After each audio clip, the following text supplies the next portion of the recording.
Next week is the Bolt Action 3rd Edition week, and we'll have 3 Battle of the Bulge starter sets to be won.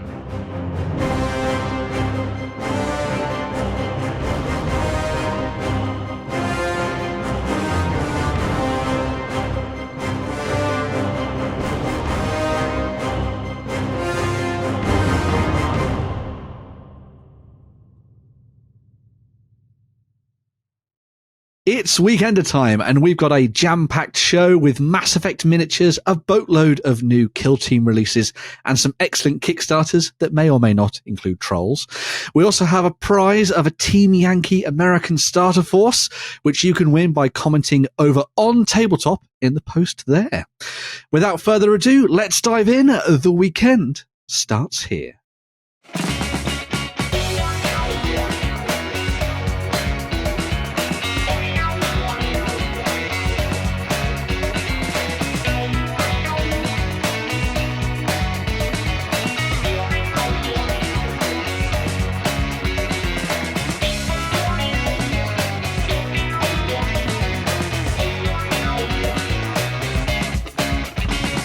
All right, folks, and welcome to the Weekender. I am joined this week by Justin. Hello, Justin. Hello. And Lloyd. Lloyd's Cooey. back for a little tiny bit before he gets scurried away into a corner to do some more editing, probably. So. Well, honestly, Lloyd, I feel bad for you, man. The amount of asset creation and editing. And Yes, there's quite a lot to do.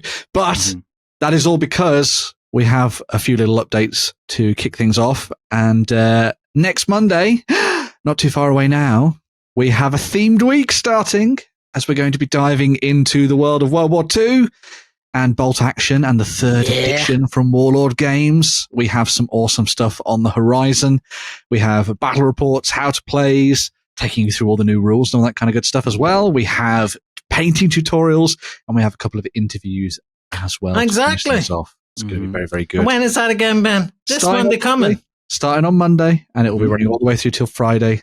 All the way through till Sunday. Oh my God, yes, there'll be all stuff on the week. Wow. There's stuff till Sunday. Nobody told me that. I need to go check the running order again. Yeah, 7 days. Sunday. Yeah. 7 days, 7 videos. So yeah, plenty of stuff for you to dive into. The interviews are with Alessio Cavatore, which is awesome.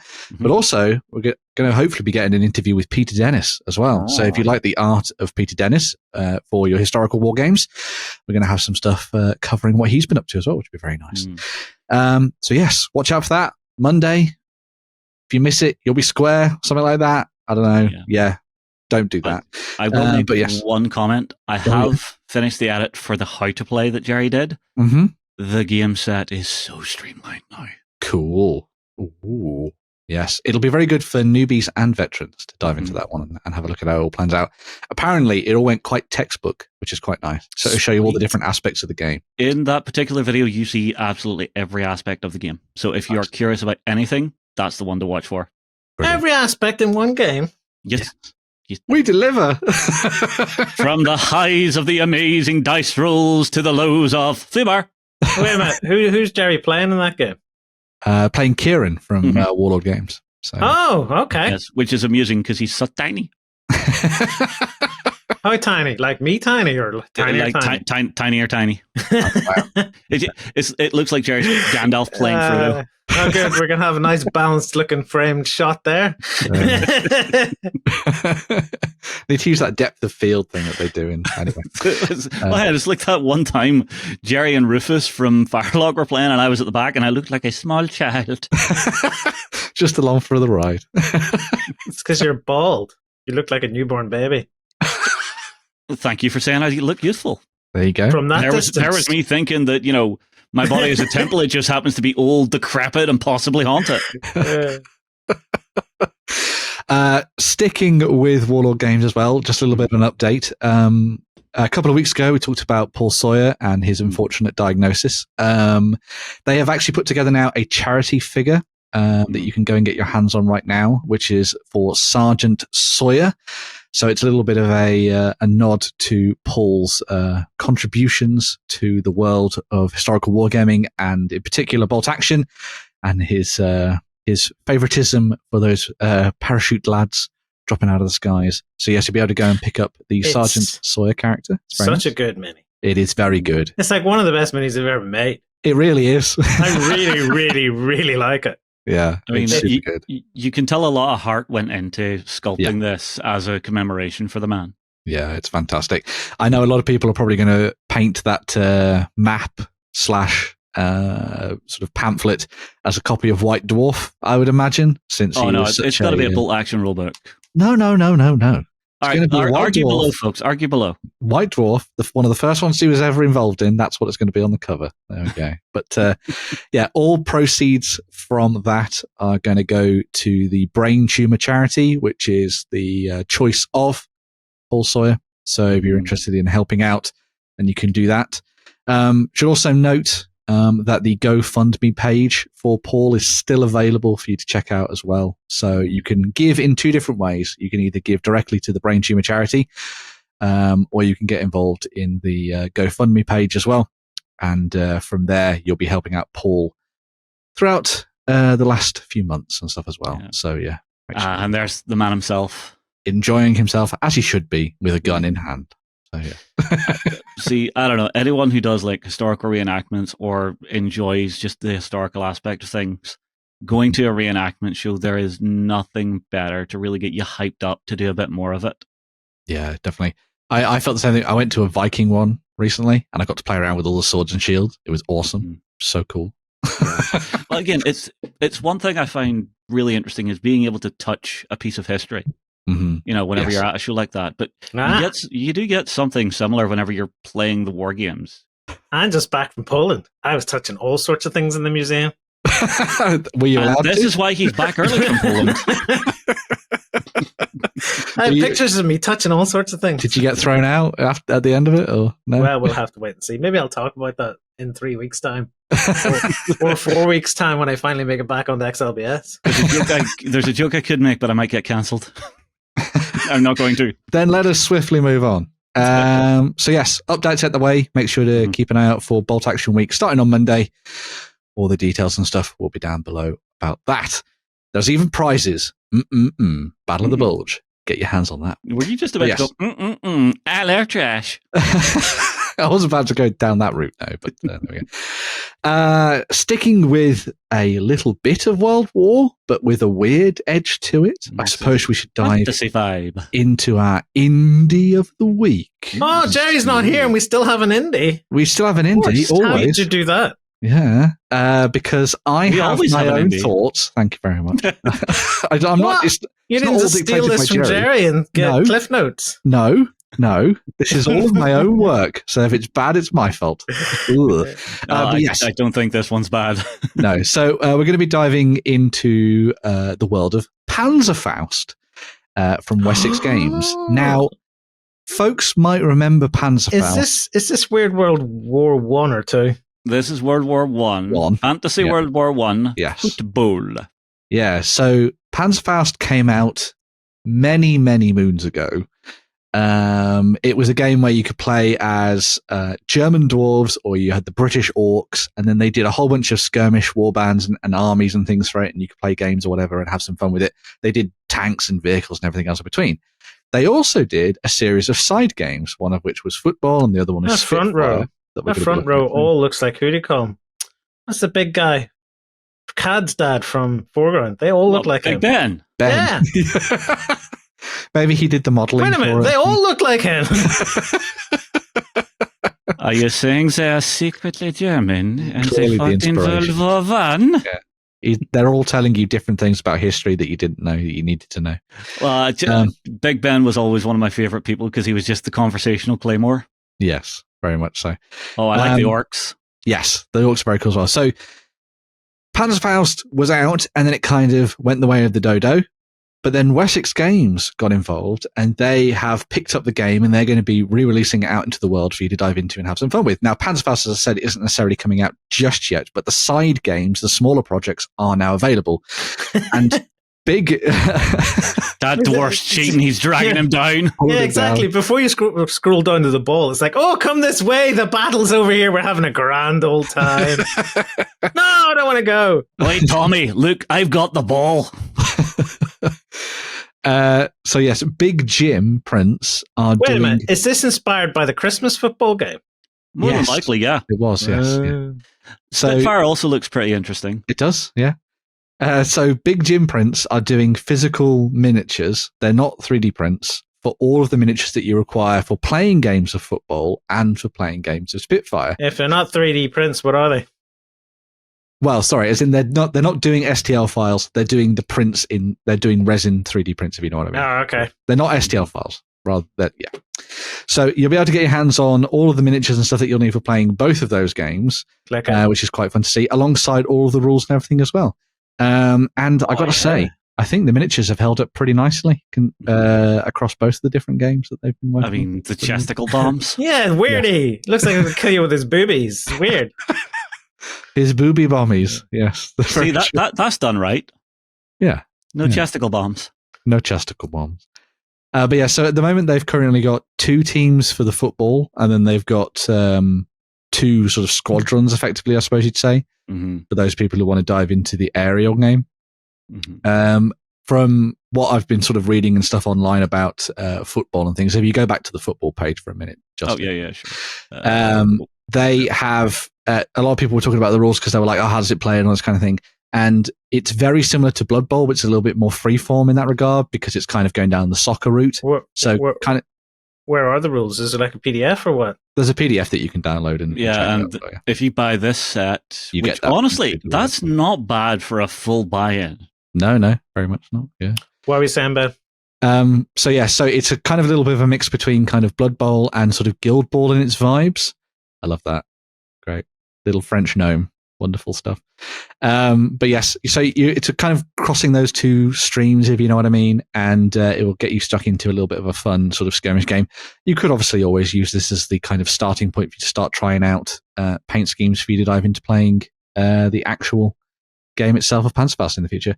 Spitfire as well, aerial dogfighting style game. Again, all the rules are available online as part of a PDF, so if you're interested in checking that out as well, you can have access to it.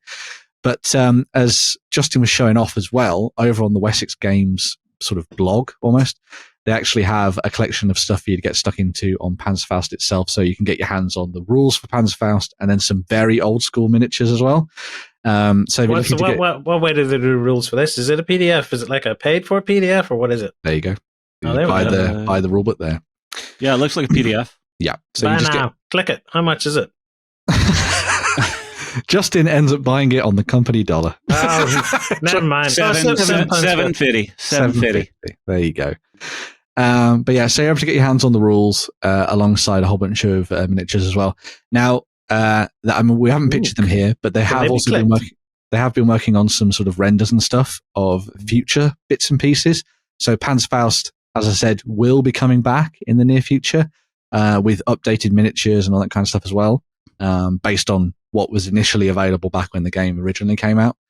So if you're interested in checking out stuff, you are going to have options for it as well, which is quite nice.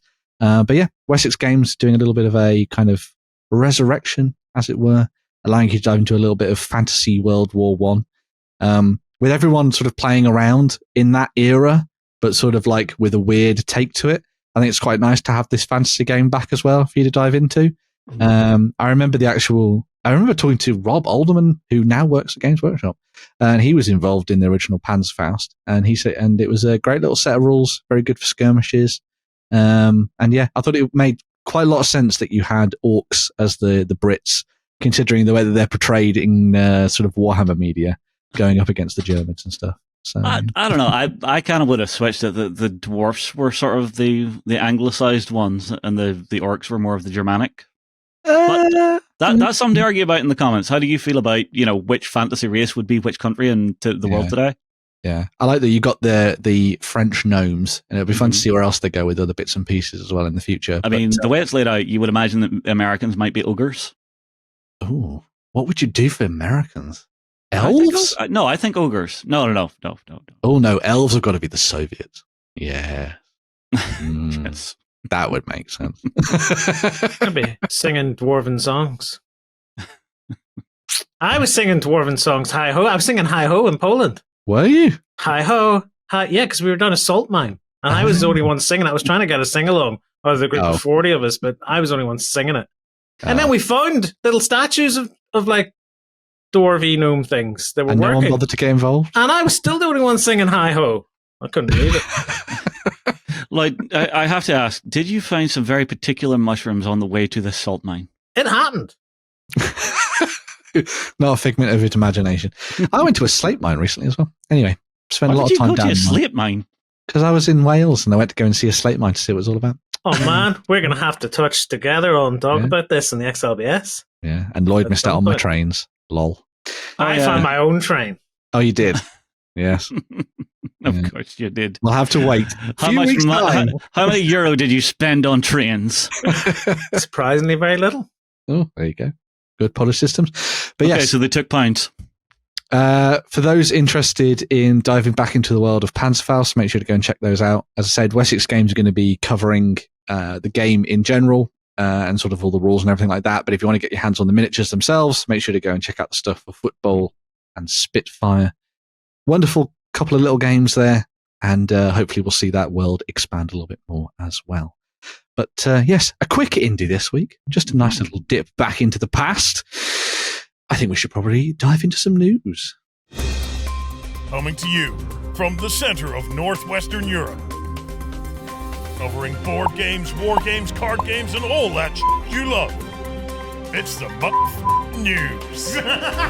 And we're going to be starting off the news with a return to one of our favourite fantasy worlds as we explore, as Jerry would call it, with some more stuff for Conquest from Parabellum Games. Mhm. They are just releasing things out of random knots, and this stuff is particularly nice. So they have a new sort of narrative set for you to dive into, a campaign, in fact, to get you started. This one's called Crucible of Wills, Fanning the Fire. And whilst the previous one of these that they did focused on a conflict between the Dweghom and the 100 Kingdoms, with 2 special miniatures for each of those factions, this new one dives into a fight between the city-states and the Sorcerer Kings. She's well creepy looking. Yeah, the Medusa. She's like a Medusa Yeah. thing. Yeah. Ooh. Yeah. So the 2 miniatures that you get in this pack include Persinia the Gorgon, which works as an Aristarch if you were using it in your normal games. And on the other side, you've got Skypiercer Yindrak, who is your Raj. That's if you're awesome. diving into your Sorcerer King. I'd force my Nice. player to have to play everything by looking in a mirror. The miniatures are lovely. They are really, really nice. I think Parabellum are really kind of knocking it out of the park when it comes to a lot of their character miniatures and their special stuff, some of which we'll see in a little bit as well, actually. But as I say, this kind of focuses you in on a narrative campaign and a map-based campaign where the city-states and the Sorcerer Kings are coming to blows. It all sort of like continues the storyline that's sort of always evolving within the world of ER as well. And it will be a really nice kind of set for you to dive into if you were looking to pick up maybe either of these armies, or you maybe have both these armies and you and a friend just want to sort of take it to the next level and dive into a little bit more of a storyline on the tabletop. I think it'll be quite fun. But yeah, so that set is on its way soon. Pre-orders available now. They also do like codes in the box, so you can get your hands on STL terrain as well. Can we Which see is any of quite that nice. terrain? No, it's not in this article, but it is available on their web store if you want to go and check it out. There will be links down below where you can go and follow it through to have a look at it all. A little bit like what they did with the Dweghom and the 100 You have Kingdoms. to put in together. effort. I thought we were to take that away from people. Yeah, it's a click. It's a click, damn it. It's effort. As well as Persinia, the Gorgon, and Skypiercer Yindrak that come as part of that narrative set. They've also done 2 new Artisan series miniatures as well. So it's not long since the last one. But this is a pair of giants that they've been working on that work for both the Nords and the city-states. On the Nords side of things, you've got the Skydia Artisan series Jotnar that you see there. The really cool thing about these is that they are leaders for your Jotun in your games. So if you want to do like a massive giant themed army for Conquest, you can use these to lead the way. Yeah. They enhance their abilities, the rest of your Jotun's abilities on the tabletop, but they also boost their objective control sort of elements as well. So you can actually run quite a few more of these if you wanted to, and sort of just dominate the table, which is quite nice. But what's going on here? Did someone run out of time to finish painting them, or what? What? How he is pale, icy, dead flesh. Yes. He's all flamey on one side. Yeah. Yes, he's been infected with something. Oh. The other miniature that can be built from this set, because it's actually a dual kit. They love them. Sorry, this is just another picture of the. Look at that creepy face. He is really creepy. He's got no eyes. These guys are really hitting their peak at the minute. They really are. The Artisan series stuff as well is awesome superb. vibe to it. It's gorgeous, yeah. But the next one, so you keep scrolling down a little bit there, Justin, you'll see it, is the Promethean Oracle. So it's based off the same core Jotnar sculpt, but it sort of takes it in a different direction. And instead, this boosts your titans that you would get in your city-states armies, which we've seen before. You know, the guys with the massive metal arms and all that kind of things, the ones that helped build the cities for the city-states.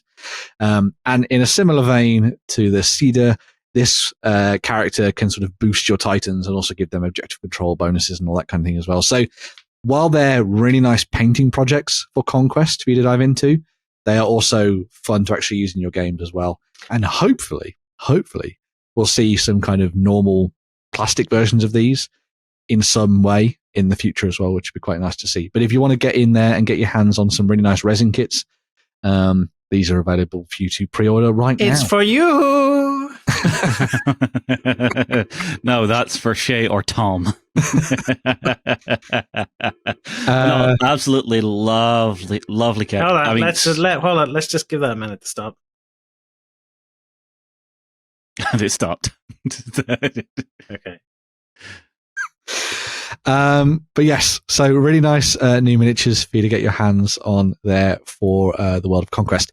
Capping things off, and by no means the least of the additions to this new collection of stuff for pre-order, there is also a new unit for the Sorcerer Kings. So these are the Mahabharati Initiates. I took my time. I think I got it right. Mahabharati? Mahabharati. There we go. So these are your kind of elite troops for your Sorcerer Kings armies. Again, looking really nice, as always. They're a little bit of a, sort of in lore terms, they're a little bit of a cross between mortals and the elemental side of things. So what happens is when they start their journey to become one of these elite warriors, they bind themselves with an elemental spirit, and that sort of infuses their bodies, and sort of they live as a sort of symbiote almost. Think like Goa'uld, I guess you'd say, from like Stargate. And this enhances their physical abilities and all that kind of good stuff on the tabletop. And they can then use that to unleash their power on the battlefield. That also means that because they have an elemental sort of charge in their bodies, it feeds other sorcerers around them. So they can use that as a locus of power to do more damage on the battlefield. So you've got some really nice ways to tie together both the mortal and the elemental sort of divine magical side of the Sorcerer Kings on the tabletop as part of one unit. Which they charge into battle going, feed on me, feed on my ass. Feed on me. I don't know. I think they've missed a trick here. This should have been the Ever Ready Guard. The Ever Ready Guard. I tried to make a joke with Duracell. I wasn't getting there. I took the easy out. I don't think you've made a joke at all. Insert tweeting sounds. But yes, so new miniatures for Conquest, a new sort of narrative pack there alongside the new Artisan series miniatures, and then a new unit for the Sorcerer Kings as well. But yeah, great stuff there. The world of AR for Parabellum Games. Cool beans. All right, all done with that one then, Ben? Yep, all done. Good, because I want to talk about our next one, which is something new from the folks at Gale Force 9. Ooh. They have been working on some new stuff for Clash of Steel. So we've got some new starter sets rolling through for everybody to dive in. So we are looking at one for the Americans and the Germans. Why do you laugh at the way I say the Germans? Gee, he did it again. It tickles me. All right. This is hello, hello. That's how it's said on hello, hello. All right. I was going more lock, stock, and two smoking barrels, but let's go. Well, no, you failed. You went totally hello instead. All right, fine. So in the box, we are getting absolutely everything we need to play. So we're getting a good mess of some of the German tanks. We're seeing some of the big cats in there, and we're seeing some of the really nice big heavy armor for the Americans as well. Any thoughts on this one, Ben? Yeah, so from what I was sort of reading about this, it's kind of following on from their story that they had with the initial release of Clash of Steel. So it's focusing on the next stage of that narrative that they're calling the War of Unification, which you can see at the top of the boxes and things. And this particular box set, the one with the Americans and the Germans in it, comes with, I think it's 20 models in there. So that's 10 tanks per side, which is insane. And it all kind of follows on from their storyline where it's not the Cold War gone hot that you see in Team Yankee in World War III. It's the war kind of came to an end and then restarted in 1946. So all the tensions sort of boiled over and the war continued. And this kind of period of what we're looking at here follows on from the 1956 Hungarian Revolution, which I think is quite interesting. So it's kind of got a little bit of a grounding in some history as well, which is quite cool. But this set comes, obviously, as you said, Justin, with a whole host of tanks for you to get stuck into, all in 15 mil. So it could be useful for any games that you might be playing that same scale anyway. Flames of War. What's happening in the War of Unification? Who's trying to unify? Who's trying to unify what? No idea. I don't know. It's a make-believe history story. Shut up. the actual time period for this, because when you even look at the other box, so it's the British versus the Soviets. Yeah. This is a time period where we've never actually seen much wargaming done, that post-war era, because as soon as you jump to like Team Yankee, a good many years have pushed on from that. Yeah. So seeing some of these tanks that might have had a little bit of conflict at the end of the war, seeing them go into full-scale conflict and seeing how the tactics might have evolved from there, I think is a really interesting part of history to be looking at. So well done, Gale Force 9. This has got my attention. Yeah. Invigilate, Justin. Similar to the initial Clash of Steel sets as well. These ones come with everything you need to play in the boxes. So effectively, just you and a friend need to work out, do you want to do Americans versus Germans? Do you want to do Soviets versus British? And then when you dive in, you get the full rule book. You get like a quick play guide as well. So it'll just teach you how to play with the models you got out of the box. All of them obviously colored in different ways, so you can just stick them together and have some fun.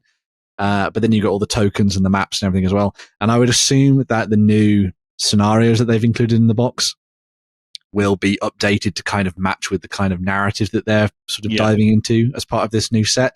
But if you already have the previous Clash of Steel sets, you can just get your hands on a whole bunch of individual tanks later on down the line if you wanted to and take it in a new direction. What time period is this, did you say? 1956. 46, did you not say? 56. It's okay. The first one started in 46, and then this is in 56. Okay. There we go. Okay. Really? Yeah. So it's after the Korean War? Yes. Yeah. Oh. So if you see any tanks from that war that you wanted to see battling it out on the tabletop in Europe, we got some options there as well. Which is quite nice. Yeah. I mean, I think my only itty-bitty gripe is the fact that it's a 2-and-2 starter set instead of just each faction having a standalone faction starter set. Well, you never know. It might be something they do later on down the line. They've done stuff similar, but why is that? It's a mild gripe. Well, why is that annoying? It's awesome. Let's say I want to play British versus Germans. I have to buy both boxes. That's I true. see. Yeah. Get it? Yeah. But you just get your mate to buy the other box and you buy one box. Oh, maybe. And suddenly you've got 4 armies. Yeah. And then what you need to do is go and hijack 2 more friends. Yeah. Oh, that's where this breaks down. Nobody has that. No, really cool looking. I love the idea. I love the time period. Definitely a cool one. It's cool. So yeah, that's all available to pre-order right now, and will be coming out very, very soon for you to dive into. Very nice. If you like your tanks, go and check this out. It's a little bit of an interesting halfway house. Sorry, just to continue for a second, between sort of like Flames of War itself and World War III, and also World of Tanks, kind of like a little bit in the middle. Yeah. So have we had the rules come through our hands yet for this? I don't think we've reviewed it yet. We have World of Tanks. I don't think we have Clash of Steel. We may have Clash of Steel. Similar? I have no idea. This is all new to me. Yeah. The cards are a lot more similar to the way that you play Flames of War and Team Yankee and stuff. So it's more in that kind of wheelhouse rather than it being the kind of... Tell you what, Lloyd, go buy a box. There you go. Put your money where your mouth is. Not my trade for you. Moving on, but sticking with history, but going back in time, we're going to be checking out some new plastic sets from the folks at Wargames Atlantic. They are, again, churning things out at a rate of knots as well. And these ones were... I know, it's so annoying. Every time I go on Facebook, man, too much another stuff release from Wargames Atlantic coming up. Yeah. Gee Woe whiz, is me. another one. First world problems. Oh, but look at how pretty they look. Yes. So this is the Conquistador Puppy! Cavalry set, which is a good expansion to their existing sort of infantry on foot set that they've already done for this period. They come armed with swords and spears, and you get plenty of shields in the set as well. And they are all designed to kind of match that new world conquering army of Cortez, or perhaps any other forces you might have battling it out in 16th century Europe as well at the same time. As is the way with all of the stuff that you get from Wargames Atlantic, loads of bits and pieces on the sprues. You get to make 12 of them, I think, from the particular set. Yeah, 12. And you also get 8 of the war dogs as well, so you can have them running along in front, which is very nice. Quite nice. And they look pretty lovely. They can paint with all the colours of the wind. They can. If you're looking to take them into slightly more of a fantasy setting, these would also be very good for those people wanting to play the Empire going off to Lustria. Bigulate again, Justin. Bigulate. Let's see. This is because Lloyd wants to buy them. That's They definitely have a vibe that would work very well for fantasizing. Yes. Mm-hmm. Yeah. Although, if you want it to really go nuts, you could grab these, grab some 7TV, and do a Pocahontas game. You could do as well. Yes, easily. Very much so. Or El Dorado. Oh, God. That's a good movie. I like that movie. El Dorado's so good. Both? I need to watch that now. El Dorado is better than Pocahontas. I was going to say something else, but I completely forgot. El Dorado was terrible. El Dorado is amazing. They spent all that money building new sets in Spain, and the soap opera was terrible. Oh, my God. I watched quite a few episodes. Different El Dorado. Animated sing-song El Dorado. I don't think I've ever seen that. No, Disney. Right. Or was it Disney did that one? No, it was the other one. DreamWorks.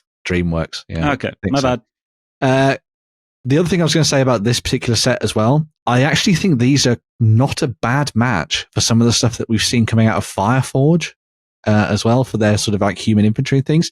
Now, obviously, they're human infantry. Do you mean the northern guys? Yes, but their padded armor is fairly similar in design and style. And if you just added some different helmets from this set, I could see you mixing the two sets together. I'll take the arms from him and the head from him and do a bit of kit bashing that way. But I don't know if you could run the two side by side without looking at it and going, one's a bit just too small looking. I mean, if you were wanting to do humans in some fantasy saga. Yeah, of course. Age of Magic. Age of a little bit of magic. Yep. The second set they've done is based off this, but it kind of takes a better image. Oh, we could have been looking at the better. Oh, even bigger. See, I put in the big Quick, images. Ben, think of things to say. Look at the lovely purple. And the tassels. Look at the tassels. Oh, but yes. Anyway, your next one? Yeah, so the next set is the Renaissance Heavy Cavalry. Oh, yeah. Now we're talking. Yeah. What the hell were we talking about that other set for? Look at this. Lloyd does do like him some heavy metal. No, Justin, go and look and see if there's a big image. There is a bigger image. So this set comes with your classic swords and lances, but it also involves a little bit of black powder, because that's the kind of period that we're moving into here with these in that Renaissance era. So you get matchlock pistols and wheel-lock pistols by the dozen for you to use in your armies. As a lot of people have been saying in the comments for this over on like social media and on tabletop and stuff, these are great for the periods from the 15th century all the way through to the 17th century, because that kind of covers everything there, really. These would be really good for border reavers. So if you're looking to dive into a little bit of conflict between Scotland and England, you could definitely have some fun with these. And you get war dogs again, which is great. So. I mean, these feel a bit more Empire to me, just with that heavier armor. Oh yeah, you could easily use these as pistoliers or anything in your Empire forces, especially since they've not bothered to release the Empire miniatures for Old World just yet. So you could easily use these as a supplementary addition to that. But nice. Even between the two kits, knowing how Wargames Atlantic work, you're going to be fit to mix and match between these two kits really easily. Oh yeah, definitely. So like I said, real fun with this. They already do the Conquistadors on foot. So if you are looking to play around with a lot of the bits from that and then use them across those two sets, you could easily have some fun with that and do some kit bashing, as you were mentioning as well, Lloyd. I mean, I'd also love to use these as some like less fancy Basileans or something, maybe for Mantic. Yeah. You could probably mount some of them on the dogs too. No, you kit bash a goblin to be riding the dogs. Oh yeah. No, Lloyd just wants their legs dragging along the floor as they're riding the dogs. But yeah, moving on from that, Justin, you can tell us a little bit more about some Mass Effect miniatures from Modiphius. Sure. So the guys at Modiphius have actually done a bit of an expansion for their Mass Effect game. Ooh. So I had the good fortune to get a look at the board game itself. Mm-hmm. It looks fantastic. It looks like it's got the exact feel of the game. Mm-hmm. But what they're giving us now is some high quality resin. In fact, this is probably very like the game, considering you could pause the game to figure out what you were going to do. Well, actually, it's more the character boards feel like that pause and selection for what you're actually doing with the way it's laid out. Oh. That and in the missions, you have your Paragon victory, your Renegade victory, and a regular victory. So depending on how those play out, you'll get like different bonuses as you play through the game. That's cool. But they also have loyalty missions between missions. But does it capture the Shatner simulator feeling where you go around trying to bonk aliens? And Modiphius specifically dealt with this by saying what you're playing in this board game is the equivalent of maybe an hour and a half of gameplay time. So clearly there is not enough time for there's no boinking aliens, this ain't Mass Effect. There's not enough time for the wooings. It is something I like, though, because of the way it's laid out. You can only do like 2 loyalty missions, so you can never have full loyalty from your entire squad, which is really interesting. And if Shepard ever dies, you insta lose. So whoever's playing that character, do not muck about. Like boinking aliens, that would be mucking about, apparently. Yeah, but it's crucial to the storyline. For how these look, I'm very happy with them. I mean, what you got in the box was already great. You know, I was super happy with those. My one gripe they actually have fixed as well with this set of releases, which is as well as our heroes, if we move down past our lovely unboxing, go check it out, go watch it. Oh, we have these minis in the studio. Well, no. We have the core box, which has miniatures in it. And we will have the miniatures. Are high quality resin alternate sculpts. But what they fixed is, in the box, you don't get priority threat miniatures, which you can now get with these, which I like the idea of just the big bads who are on the tabletop that you're worried about, those more elite enemies, having them as an actual figure instead of just a token, I think feels nicer. Mm-hmm. So we obviously get them for both of the bad guys' factions. Look how creepy, lady. Nice. Oh, you do want that? Battle Master. Hey, look, there's an alien you'd have a go at. No. Be here. Stay away. That's a 2-bagger. You've also got some of your troops for your lesser big bads as well, for your Cerberus. Yep. Mm-hmm. I like the idea of grabbing these as an upgrade, and of course more Reapers. Yeah. But overall, this is a game that I do want to get down on the table at some point, and I believe that's everybody that's in there. Is this like regular Mass Effect? This isn't like there's nothing to do with the newer Mass Effects. Then this is all. It's not Andromeda. No, it's not Andromeda. But the key thing is for this one, you're basically taking it's taking a side quest from the game and turning it into a board game. So you a side quest. Yeah, boinking aliens was the side quest. You and the rest of the crew are going to a crashed Cerberus frigate, which is a deep, dark, like Black Ops site research station. So you're going to figure out, what happened. But the way the game's actually laid out, you have a choice of 3 missions to start with for the first layer. Depending on how you go through those and do your loyalty missions, that'll start leading and feeding you into the other missions. So you have a nice little interweaved storyline that you can replay and have a lot of difference in, because the number of characters you bring with you in your squad is 4, but in the actual box, you get all of your main characters that you would bring along with you. So every time you play, depending on who you switch in and switch out, their roles will really change how those missions play out for you. I like that. So I think this is going to be a really, really good game that you're going to get a lot of play out of. That's cool, but if they wanted true replayability, it should have been like, how many aliens can you bonk? Lloyd, I am sure there is somewhere on the dark web where you can go to satisfy that need. It exists somewhere. Hey, Roll 34 is a thing, man. Don't deny it. Don't type that in, folks. What are you going to do with that probe? I wish I hadn't asked for this. What I quite liked about this is that the board game is ridiculously well priced. It's like 40 quid for the board game. Yeah. So when you dive in and get that, that's really, really good. Is it standees or minis in it, though? So it's miniatures for the main characters, and then everything else is tokens, I believe. Yeah, but with these new sets they're bringing out, you can upgrade it so that it's full miniature if that's what you really want. I mean, it is something that I saw a lot of people saying was, oh, I wish it had all miniatures. The reason that it's so reasonable to get your hands on is because they haven't done that, and it's an optional extra that you can then do. Are the miniatures they're selling the replacements for the tokens? They will replace your tokens, yes, and give you alternate sculpts that are in high quality resin compared to what you get in the box. Now, what you get in the box, I think, is still really, really good. I have no problem with it. Yeah. Now, obviously, there is a price point to getting high quality resin miniatures. As in, it's actually a little bit expensive, but you don't have to buy the whole bundle. You can buy individual sets if you want. So if you were looking at it like Justin was saying earlier, and you just want to have the priority threats as miniatures, and then maybe the others just as tokens, you could easily just pick up those individual boxes if you wanted to. For me, eventually I would want to have all miniatures. So I would stage it out. Get your priority threats first, then get your minion characters, and then if you really want to, go for those alternate sculpts for your heroes. You know, it's something you can stage out, and it means your missus won't be annoyed at you whenever she sees how much you spent on one chunk doing it over stages. You can hide it. And it comes with male and female shepherd, so you can go whichever way you want to go. Yeah, although you will only ever play with one of them in the game, so that's more personal preference than anything else. Yeah. But again, that feels like the game to me, which I quite like. Yeah, it's cool.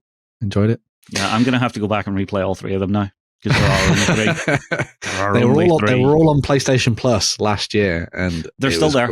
Yeah, and I downloaded them and played the first one, and then realized why did I subject myself to the first game again? Two is the best. There we go. No, I will agree. I enjoyed 2 the most. Yeah. What about you, Lloyd? You're probably a 3-man. You're a 3-man. He's going to say something about bonking again. To play this game, though, I would really need to dirty my glasses up to look like film grain, and then I feel like, I'm really in the game. Oh no! I mean the other one. I'm really in the mood to play again. Silence. No, just talking about like dirty film grain. The one that reminds me of that I really want to play again. I want to go through all the way through Dead Space again. That would be good. Oh, it was always so good. Yeah. Or is that just nostalgia? You know, the rose tinted glasses. Might also be that as well. I fire it up and it's just like, man, this looks crap. Yeah. Deary me. Anyway, so yes, Mass Effect board game miniatures. Go and check them out. It's not about bonking. It's not all about bonking. Please stop the bonking. Ben against bonking. It's bonkers that it's not about bonking. Oh my God.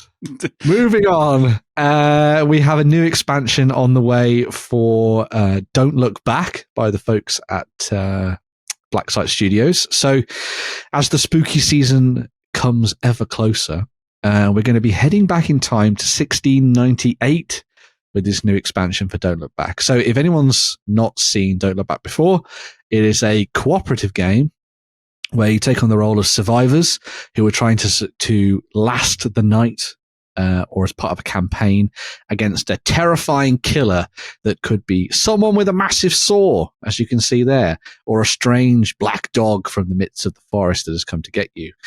And all of the games of Don't Look Back are, for the most part, set in the town of Northwood in Fantasy America from Black Site Studios. This takes things back to the founding of Northwood, and one of the main characters that finds himself weaved into the storyline of Don't Look Back in the future, called John Lawton.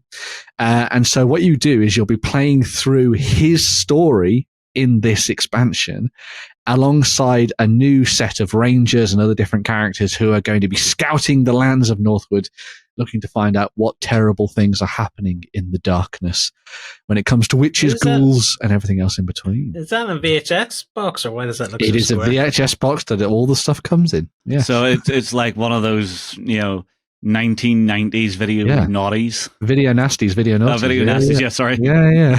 Video naughties are a different thing that you found behind apologies, that was a Freudian slip. Are we talking about Mass Effect again? Did it come out in the 90s?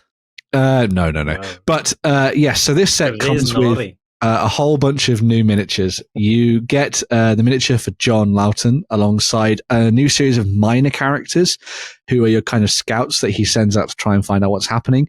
And they take the place of a regular normal survivor. And so you get 3 sort of minions effectively as opposed to one main character. You also have the killers in the box set as well alongside upgraded rules.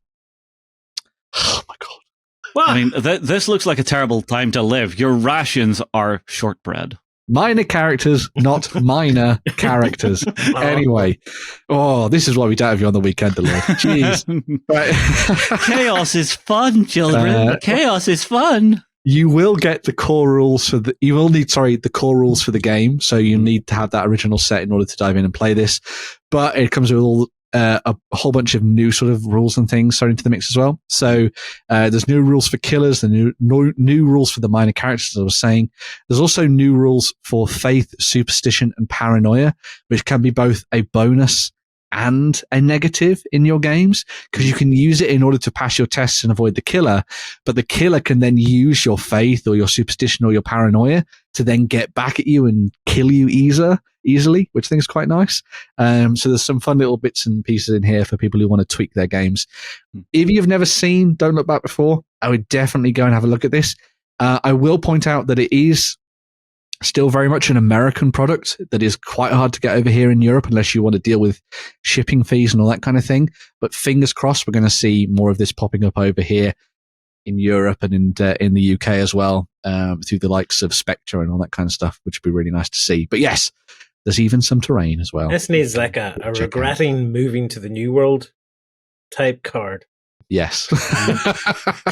Why did I ever come here? This place is terrible. I made it. I didn't die of dysentery. Bloody Black Widow tried to bite me on my things when I was going to the toilet. Well, that's what happens at the logging camp. Yep. So yes, lots of bits and pieces for you to pick up for Don't Look Back with that new expansion. Make sure you check it out. It's available to kind of like pre-order right now. You can get yourself that big bundle that we saw at the beginning, which will get you everything. And then stuff will come out individually in the future as well. So yeah, really nice to see them going back in time, as well as adding new killers to the modern day experience for Don't Look Back as well, which is good. I do hope now that we're coming into spooky season, we're going to see a lot more like horror themed stuff rolling through the industry. Really hoping for that. So also, keep my eye out. Make sure to keep an eye out for the October stuff, which is going to be coming. Oh yeah, keep an eye out for that. Yes. I may include a little bit of Cromlech stuff next week when it all kicks off. Maybe. Of course you bloody well will. Gimme. If it's October, it's going to be all bloody Cromlech. Yeah, we likes the oaks. Cover image sorted. We cap off this week with a look at what's coming from the folks at Games Workshop. For the last couple of weeks, we've had the Skaven pre-orders up. But this weekend, we're going to see pre-orders for the new edition of Kill Team, which is Kill Team Hivestorm, as you can see there. We have looked a little bit at a little bit of this in the past. This will cover the new edition, so it'll have all the bits and pieces you need to play. You get the core rules, your kind of mission packs, your terrain, your 2 factions, and everything else. The 2 factions in the box set are the Tempestus Aquilons and the Vespid Stingwings. So you've got your, Vespids for Tau, Lloyd. Finally. Mm-hmm. Yeah. Yeah. How many years has it been? How many decades? A lot. So the Tempestus Aquilons are your sort of elite of the elite for your Tempestus Scions, dropping into your games and taking objectives and doing all sorts of good stuff with their hotshot lasguns. And on the other side, you have the new look Vespid Stingwings. As a Tau aficionado, does it get bigger? Lloyd, it does get bigger. I can try and ambiguate. As a Tau aficionado, Lloyd, what do you make of the new designs? Because you weren't a fan of the Kroot, but What do you think of these? How do you feel about them being allowed to have Tau tech? I quite like it. Because it allows you to differentiate. Like, how else do you differentiate one insect from another? True. Fair. Yeah. This is fair. Yeah. I like it a lot, because then you can justify, like, when they get human auxiliaries as well, also having some Tau tech. Yeah. Yes. That'll be good to see in the future.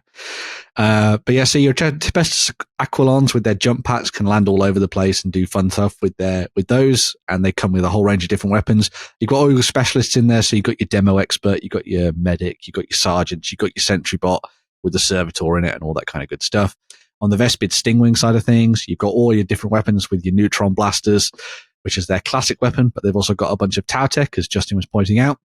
The other thing they've got is that you'll see some of them have got the Tau helmets on. That's so they can be controlled by Tau High Command. So and that's piloted. or piloted. And that's why that little drone is there as well, to keep really an cool. eye on them. Yeah. It's very Tau has cool. gone from like, oh yeah, one of the best looking things now. Yeah. I mean, Could you see yourself diving back into Tau, Lloyd, building up some more stuff? Well, I quite like these Vespids. When playing were we for the gonna draw do again, Lloyd? yeah, that's it. You could never win as a Tau when I was playing regularly with Tau. It's always But you only played Kroot. clinging on for the draw. Clinging on! While Daryl shot me with 15 rocket launchers. Well, do you not remember when we first started playing, I screwed up Pedro Cantor's special roll and I thought it meant a tank shot twice?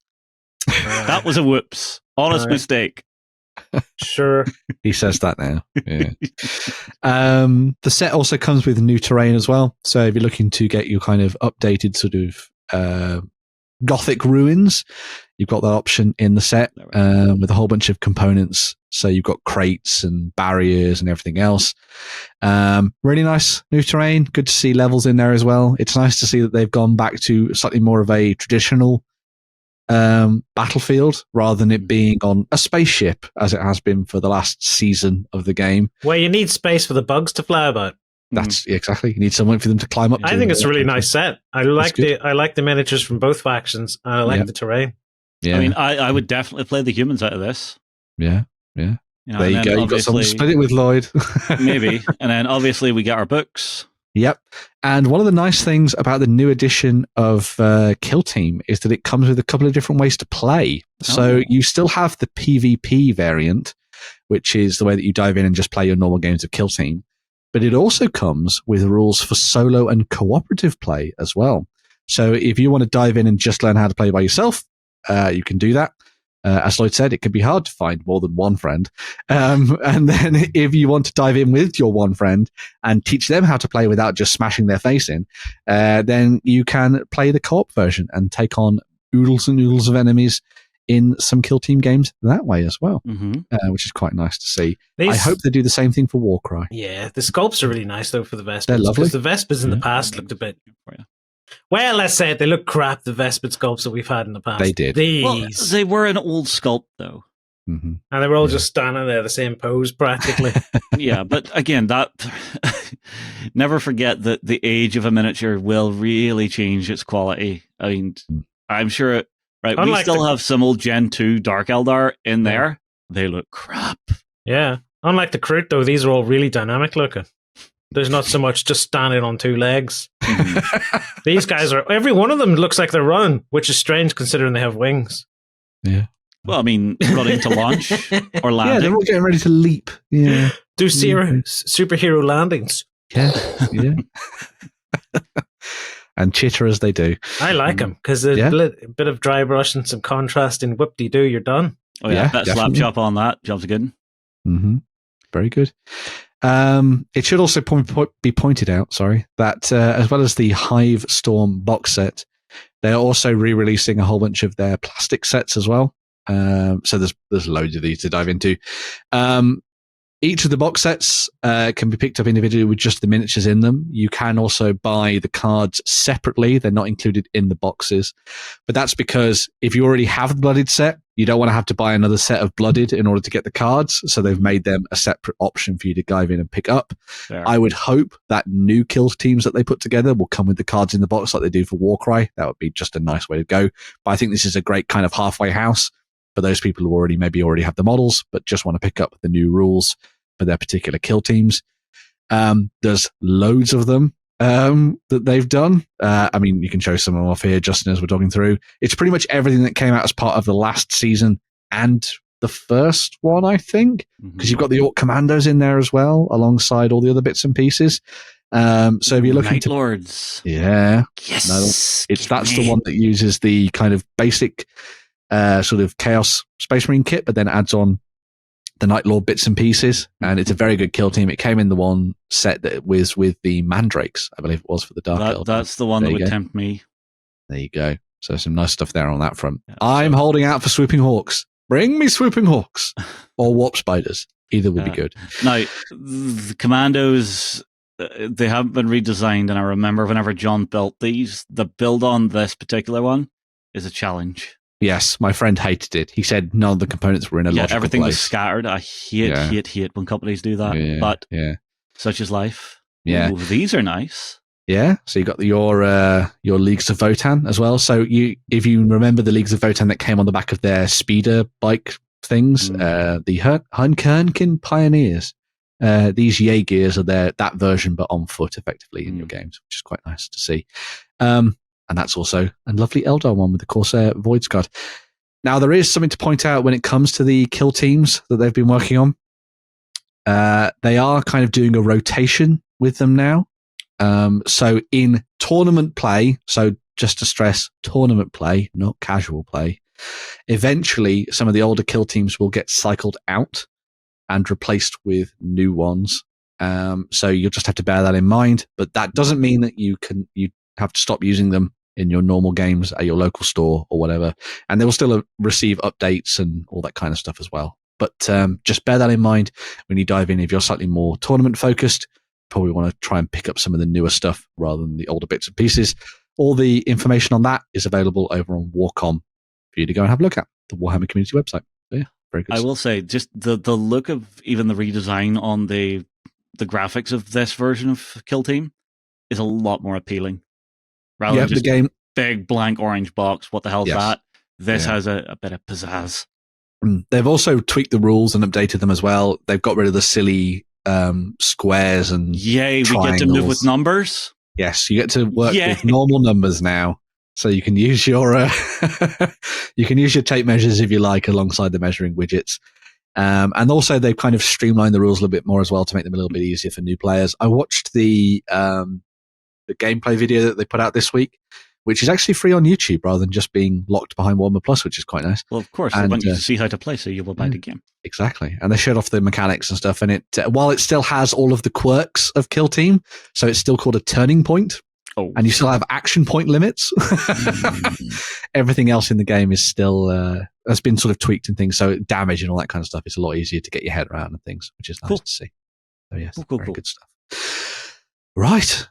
That is it for the news. I think it's time to have a look at some ones and zeros, as Jerry would say, and some 3D printing.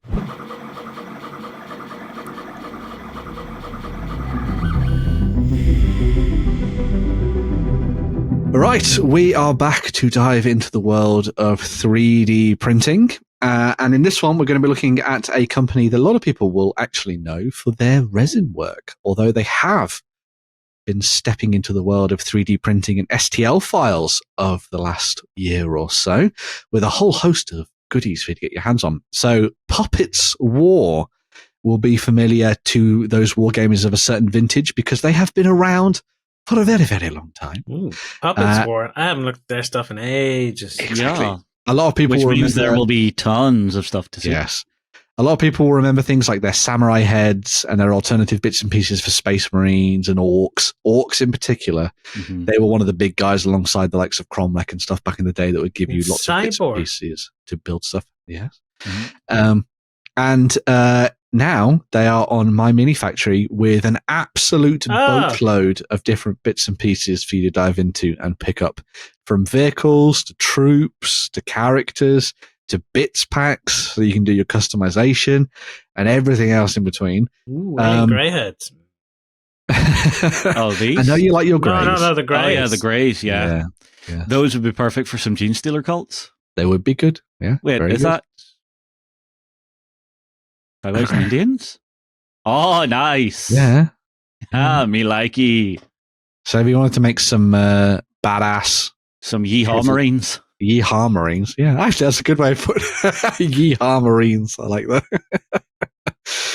But yeah, so you got loads of different bits and pieces. All of it is kind of based on the aesthetic that they normally go for, where it's kind of larger than life, heroic, and all that kind of stuff. But they've obviously gone a little bit sort of off the wall with a lot of stuff they've done for the 3D printing side of things. And a whole host of the bits and pieces you can get here kind of take what they previously done to the next level. Obviously, as I said, Puppets War have been working on stuff for a very, very long time. And so they have their own style and skill and all that kind of thing. And so a lot of the stuff you're going to be picking up here will print off very, very nicely at home. And you'll be able to play around with it and have some fun. The orc stuff is just in abundance, which I think is quite cool. But there are a couple of bits and pieces that I picked out in particular. Spoilers for... Actually, I'm not going to say it. Just look at these lovely Thousand Suns. And that's all I'll say. Lovely bits and pieces. The breakdown's pretty decent on them for how you're going to build and customize. I like that. It is, yes, because a lot of people might want to dive in and pick these up and use them for alongside the official kits. Yeah. But then other people might just want to use the proprietary stuff that Puppets War have built, so all the armor and things that they've designed for use in their games. And obviously, while I'm mentioning a lot of stuff to do with Warhammer 40k, you could easily use these to build forces for the likes of Warpath or Xenos Rampant or a Dead Zone. Dead Zone, yeah. Grimdark Future, if you want to go to the one-page rules route as well. Yeah. But I really like the helmet designs on these ones in particular. So you've got all the different Egyptian gods, which I think is a really nice touch and gives them a bit of individuality. Which is and then the weapon designs are very, very Egyptian. So yeah, the nice kopeshes. Yeah, do like lovely stuff. Very nice indeed. These were another set that I really enjoyed, which are your kind of recon sniper knights, which is kind of your sniper marines, I guess you'd say. I liked the design of the weapons in particular. I like that slightly more sleek look, which puts me more in mind of the look of the enforcers from Firefight and Mantix range, rather than it just being Space Marines. I think it's quite nice. Realistically, though, if you're going to be a sniper, you should probably wear nothing. Now that they've discovered how to make skin invisible. What? Oh, yeah. Wait. Scientists have discovered how to make skin invisible using. Are you sure this wasn't Kojima? No, Hideo Kojima telling you this? Where is Kevin Bacon right now? I need to know. I seen on the internet they're able to use basically a yellow food coloring and put it on your skin, and your skin turns transparent, and you can look inside you. What? Heck. Yeah, it's a thing. Look it up. It freaked me right up. I'm not looking that up, Lloyd. That sounds terrifying. My internet provider will cut me off. But no, I love the design of these because they're actually wearing the cloaks properly, because you can imagine them hunkering down and keeping everything hidden in behind it to be stealthy. Yeah. Rather than just, I have a fancy cape, you can't see me. Exactly. Yeah. Camoline cloak activated. Oh, good. That's hidden your leg. But yeah, some really nice stuff there for those snipers. I also particularly liked this one. So if you wanted to throw your lot in with the Emperor, so what they did there? You've got a nice option. Dear. So a very good alternative miniature for Gaz. I think you think is quite nice there. He's even got Makari alternate at the bottom as well. And I love that he's actually dressed in kind of like alternative Custodes uniform as well. Well, it's like touch. It's scrap Custodes armor. This is what I keep saying, folks. This is what I mean by this is how an orc should look if you're putting them in full armor. It's scrap metal that they have found, cut with an angle grinder, half-ass welded together, and then just draped it over him. Yeah. But glorious miniature there, as you can see. This was another favourite. I think it was last week on the XLBS. I was talking about the baby carrier marines and stuff. I really liked this alternative take on that from Puppets War. I think that is my favourite variant, where it's the head. It's got Robocop 2 looked at. Yeah. Ed 209 type thing. I mean, even then. The one who was after Nuke all the time. Oh, right. Yeah. But I mean, this one, I don't mind that so much, Ben, because it actually looks like a proper seat cockpit area that he's sitting in. Yeah. Rather than just being strapped on. But it makes no sense when they stick the head on. Oh no, I think it's meant to be two different types. Yeah, because if you look at the actual internal workings around the neck area, that's two completely different components. Two completely different components. So one would be your Dreadnought, and one would be your Invicta tactical warsuit, or your Dreadknight. I like how clean the armor plates and weapon designs are on this. It's good. It's very, very strong, stylized look to it. And you'll note magnetization points as well. Indeed. On there as well, which is always good. Some Gribblies. Yeah. So some alternative alien swarms. So your Tyranids and that kind of thing. You've got some nice options there as well. They've done a very good selection of sort of like alternative space bugs that you could use in your games to kind of help bridge the gap and sort of maybe give you alternatives to the stuff that's come out of Games Workshop, because obviously there's only so many of those kits you can buy before they start to just look repetitive on the tabletop. Whereas if you look to people like Puppets War and stuff, you can pick up their bits and sort of dive in and have some fun. But All right, well, let's have a quick scan through the main store. See if there's anything you see that you like, boys. Call it out. I like the Mexican orcs. That was easy. Wouldn't they be Morks? Morks, maybe. I'm seeing some good stuff for our Vikings. Ooh, jet bikes, and they'd be very Mindy after all of that tacos. Boo! Those Morks would be Mindy. Yeah, you see what I did? I know I make terrible jokes, but boo! I feel I deserve that boo. I think that was good. Someone call Orson and get rid of this guy. Oh, I love the design on the bikes. Yes, this is why I think they're more coded towards the idea of the enforcers. Like they still have that kind of silhouette, obviously, of Space Marines, I suppose you'd say, with the shoulder pads and things. But I think they'd fit in more with kind of like a Warpath universe. I think slightly because that's slightly more high tech, sleek feel to things. See, here's one for you, Ben. We were talking about, having units who were working with Tau. Some of these with some Tau, I think, would look good.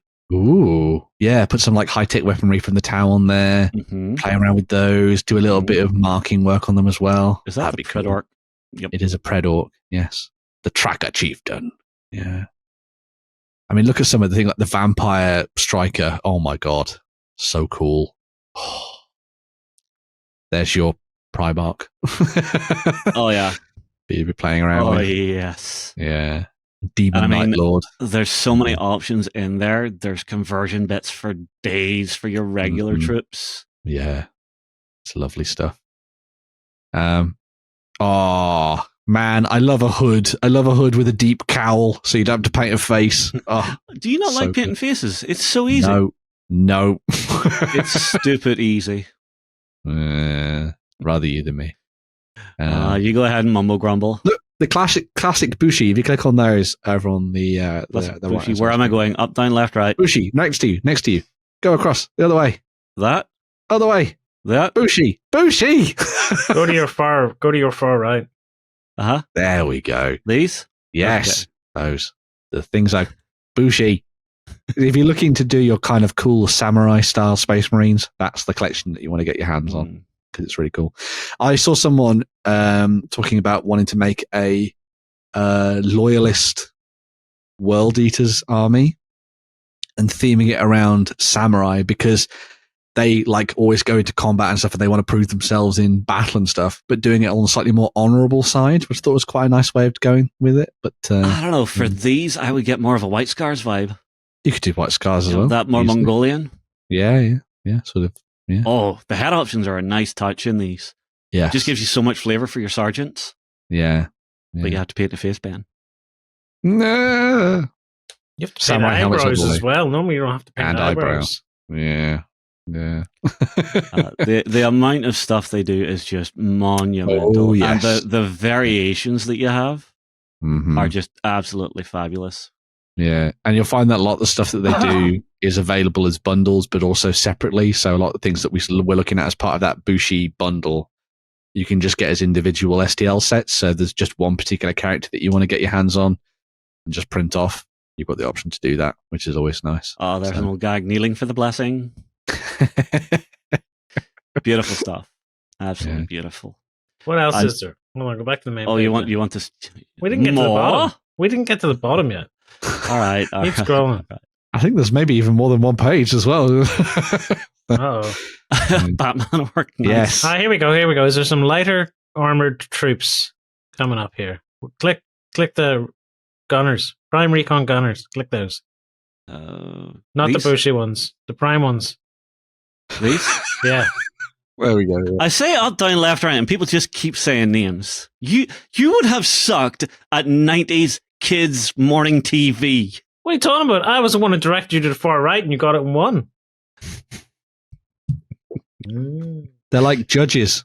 Well, they are like judges. Yeah, they do have a little judge dread. But I mean, if you're wanting to do something like a Reaver alternate, would be really good. You've got some nice weapon options. Mm-hmm. Plenty of space shotguns and everything else. Mm-hmm. Plasma, flamey flames, grenades. Mm. It's the exosuit design that I think is quite nice. They did do a really good job on that. They did a really good job in making something. I know this sounds terrible when I say it, something that's halfway between Space Marines and Enforcers. Yeah. It really does just fit nicely in between the two. See, this is something I've griped about with folks recently is there are some companies that do this where they are just straight up aping a Space Marine. These feel like they've been designed from ground up. Yes, the proportions and stuff are still very similar, but the actual design and the aesthetic is very much its own thing, and I respect that. Yeah, the armor's new and interesting and different and all that kind of thing. Yeah.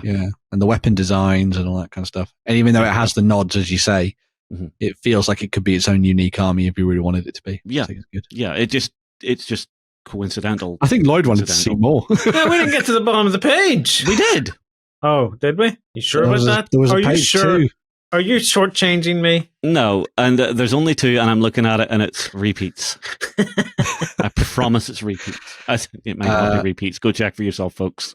To cap things off, just a thing as well. So obviously we were looking through the web store there, where you can go get your hands on all of the individual sets and the bundles and all that kind of good stuff. If you want to go slightly deeper into their collection and get your hands on stuff ahead of when it's available to everyone else at retail, they also have a tribes as well. So if you get involved in that, you'll get stuff special on a monthly. You can be special, yes. You can be the hipster.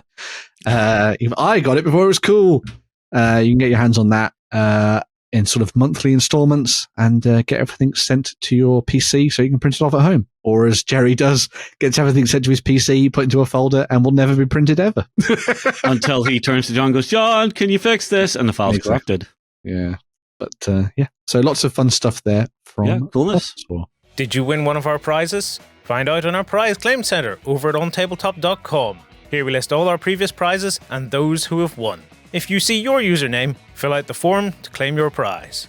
All prizes must be claimed within 30 days. I think we should round out the show with a couple of Kickstarter projects. We're going to be looking at one that is all hand sculpted and one that goes back to the world of 3D printing. We'll start with a bit of hand sculpted shenanigans from cool, fine, whatever. Justin shows it around. A link did not open because you can see this is duplicated. How dare I will fix that. God damn it. Well, we're here now. Come on. We're here now. Let's just dive into this one. Right. So, forget everything I just said. Let's dive into some more 3D printing. Here we have the British Space Force from the folks at Anvil Industries. So, this is a new set of fully modular and pre-supported 3D printable STLs for your character squads and for kit bashing purposes for you building up your forces of the far future or the Victorian sci-fi, depending on which way you want to take it. Now, the British Space Force has all been designed around that kind of Victorian sci-fi aesthetic, as I was saying, and it is actually one of their oldest ranges that has now been revamped and updated as part of this new project, which is fully funded. So, fully resculpted. Fully resculpted and updated and ready for the tabletop once again. They will be doing physical releases of these in the future, but for now, this campaign is all just about STL files. When you say physical in the future, though, will it just be 3D stuff printed and sent out? That's what it will be. Yes, that's what it will be. Yeah. They have free samples.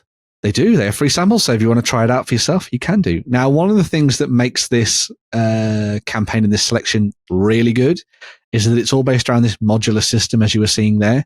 So all of the characters and all of the troops and the heavy weapons and everything come with different bits and pieces that can be bolted on in different ways. So you give people different weapon options. You can give them different heads and all that kind of good stuff as well. You can see some of the options there presented as part of those different characters. The other thing that's really nice about this is that Anvil really like the idea of digital kit bashing as well. So you'll see at the bottom of that image, you'll see a word that says multi-shell. That's because the way that they've designed their STL files, the individual bits on components can be deleted and switched around. So if you like a particular body, but you don't want it to be covered in medals, for example, you can just get rid of all the medals. Or if you like someone's face, but you don't like the fact that they've got a beard or a mustache, you can just remove the beard or the mustache, not the meerkat.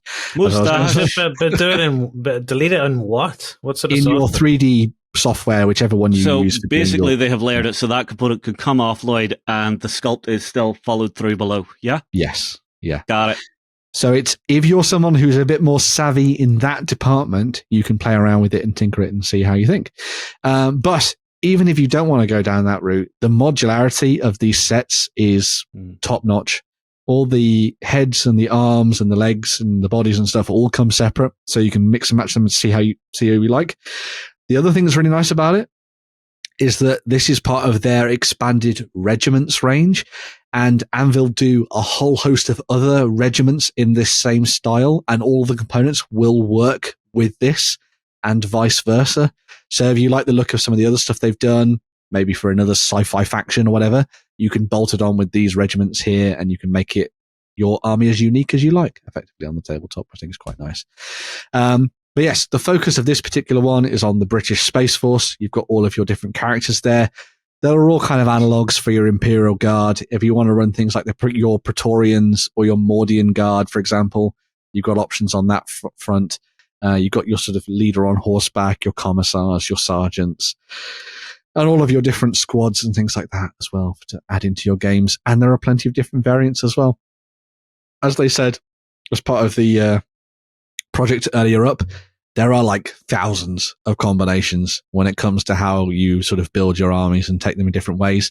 And what's quite nice about this as well is that while they've got all the kind of core stuff done, their actual stretch goals are starting to take things to the next level. And as you'll see them further down. Actually, if you just click on stretch goals over to the left there, Justin, you'll see some of what they've done. So keeping with the idea of kind of expanding the Britishness of this, you've got your kind of gas masks that go with the pith helmets and the flat caps. You've got different weapon options there as well, which is always nice to see. And if you scroll down a little bit more, you've actually got turbans and headscarves and all kinds of things like that. So if you wanted to go down the route of adding kind of like your Sikh troops and your Arab troops into your British force, the kind of like auxiliaries, you can throw those into the mix as well, which I think is a really nice little addition.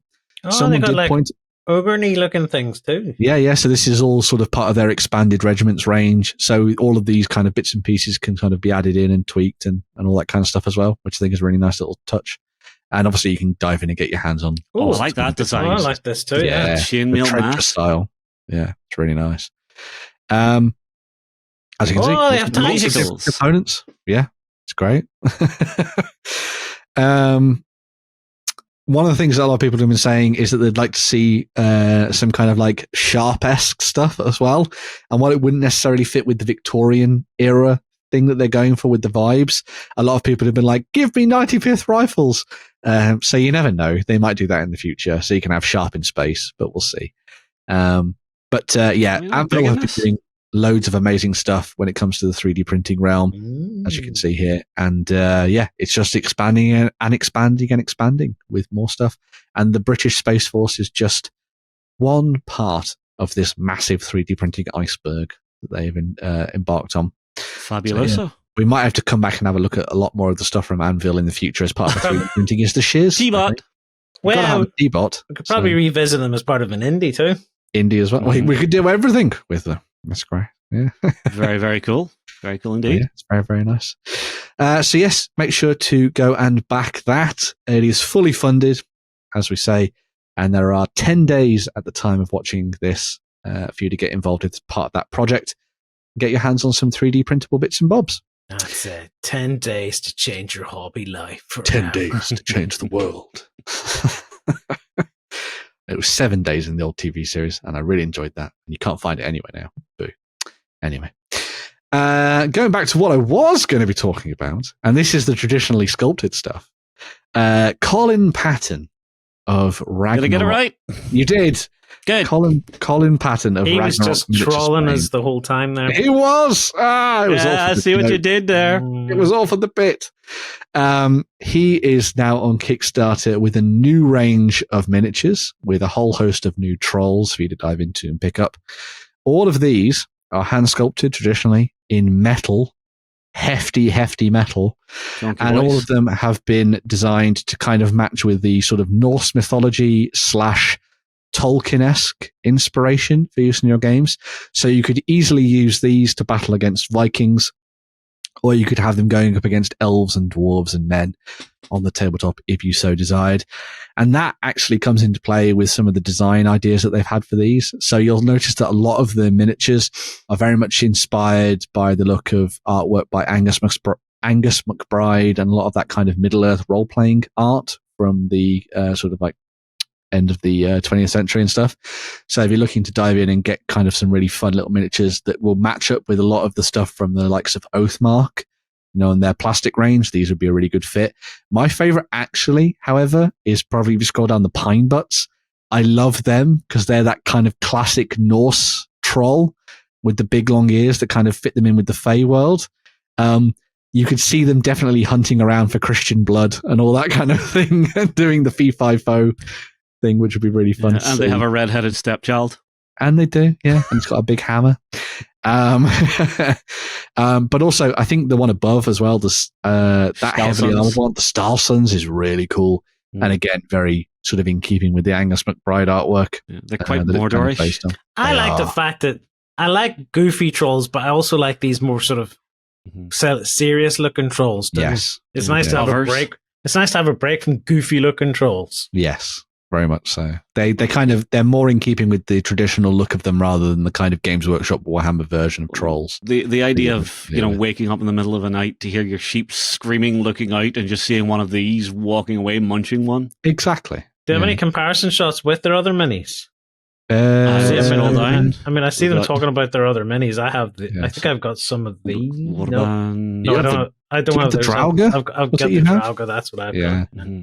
So they don't do any side by sides. There might be further down. I think I'm not sure. They do definitely have it on social media. We're trying to see what size these are compared because they look like big minis. So next to a human, they're like a human again, more or less, from what I've seen online. Unfortunately, no light.